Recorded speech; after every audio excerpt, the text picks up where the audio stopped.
Kami na po magbabayad na.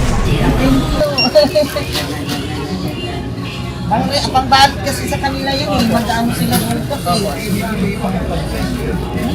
Hindi ko talaga, sir, thank you po. Hindi ko akalain na mabigyan niyo po kaming ganyan. Thank you. Magpalain po kayo ng Panginoon po kayong lahat ng mga kasama. Salamat po. Merry Christmas, Happy New Year sa inyong lahat.